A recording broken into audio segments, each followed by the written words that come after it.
Yo, my Glock got stolen, y'all. I didn't think I was ever gonna get this Glock back, but thank God I did. And I'm gonna share with y'all how I got it, how I got stolen, what I did afterwards, and how I got it back. Y'all like this video? Make sure y'all subscribe, smash that like button, man, and share it with somebody else, you know what I'm saying, that might benefit from this information. So look, I got this Glock 30S in Fayetteville, North Carolina at Quick Money Pawn. It's like a gun store or whatever. And I got it on the blue line discount. So if you military or police or whatever, you can get a discount on certain Glocks, certain brands, Smith & Wesson or whatever. So I ended up getting this for like $400 or something, which is a pretty good deal. You know what I'm saying? Back in like 2020, 2021 for a Glock, you know what I'm saying? Brand new or whatever, Glock 30S. I ended up buying it and I was loving it, you know what I'm saying? Because it was my first 45 caliber, you know what I'm saying? My first few guns, the Taurus, you know what I'm saying, the FN, the SIG, all of that was 9mm. So I felt like this Glock was that big boy, you know what I'm saying, that big boy handgun, that big boy pistol. After I got out the military, I moved to Florida, you know what I'm saying, I moved to a little town called Riverview, Florida, and, you know, pretty suburban, you know what I'm saying, nice and quiet. It don't really seem like, you know, it'll be a lot of crime and stuff like that. That's where I went wrong. I had a few pistols and, you know, being just irresponsible, I had a habit of just leaving them in different places. You know, I would have one in the safe, one in the, you know what I'm saying, in the cabinet, maybe in the kitchen, one in the car, you know what I'm saying, locked up.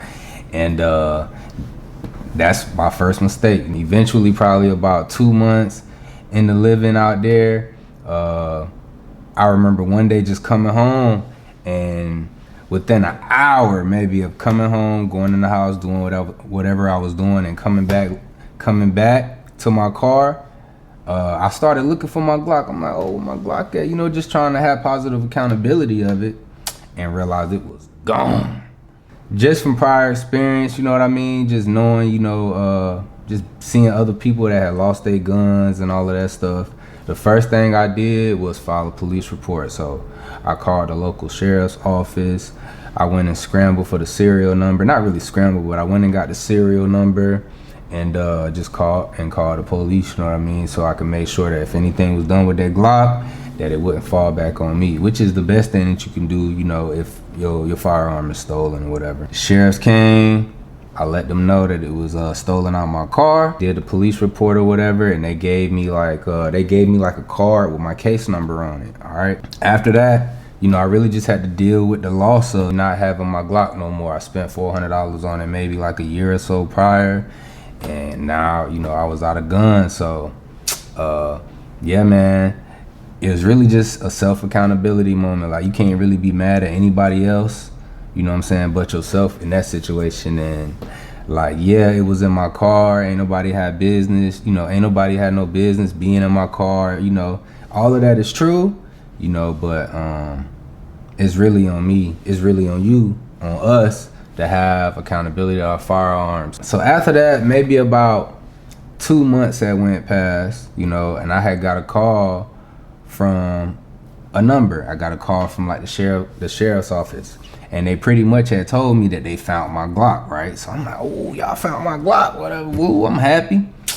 Man, they told me that, you know, it was like a 14-year-old boy that had stole my Glock, and they had found him. It was chasing him or whatever on a bike, and he ended up tossing my gun. So they ended up running the serial. And it came back to me. So, you know, I was happy about it, but they also told me that, you know, it's being kept as evidence, so you can't get the gun back until, you know, his court case is finished or whatever. So I'm like, damn, ain't no telling how long that's gonna take, you know. So I was happy about it, you know. I didn't want to see nobody get in trouble, you know what I'm saying, but I was, you know, I'm just glad somebody found my gun, you know what I'm saying. So the sheriff did tell me that I could call back every other month or so and just get an update on the case, and they'll let me know, you know, when I can get my gun back. So that was in like 2020, late 2021, 2022 or whatever. And, you know, right now it's 2025. And I've been calling like every month for real. I've been calling like every month, like, hey, you know, what's the update? Can I get my gun back?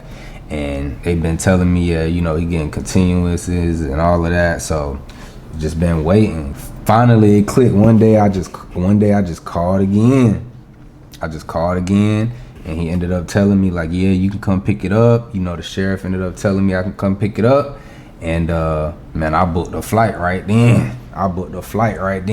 And went out there and picked it up. So yeah, man, that's how I ended up getting the Glock back, man. I had to fly out there, you know, get a release form from the sheriff and go to evidence and pick it up.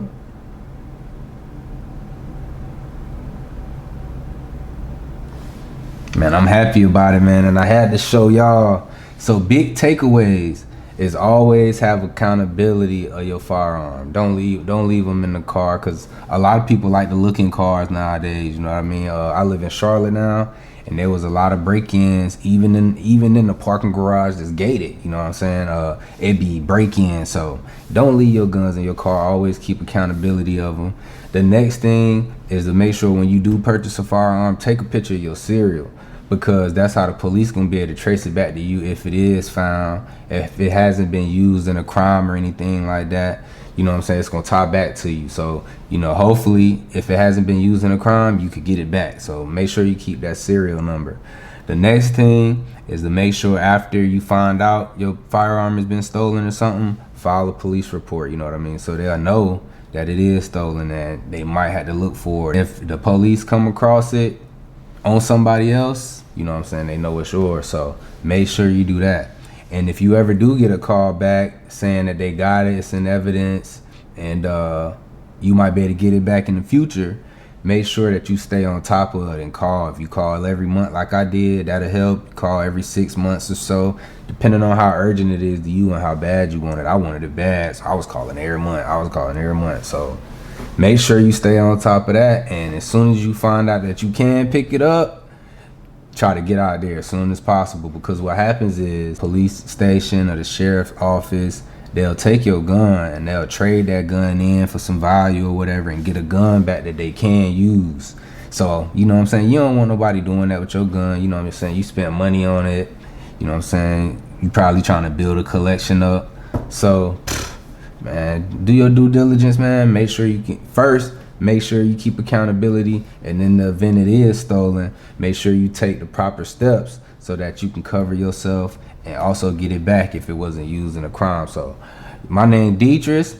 I hope y'all like this video. I hope y'all found it informational. Make sure y'all subscribe, smash that like button, and share it with somebody, man. I hope it helps somebody else, man.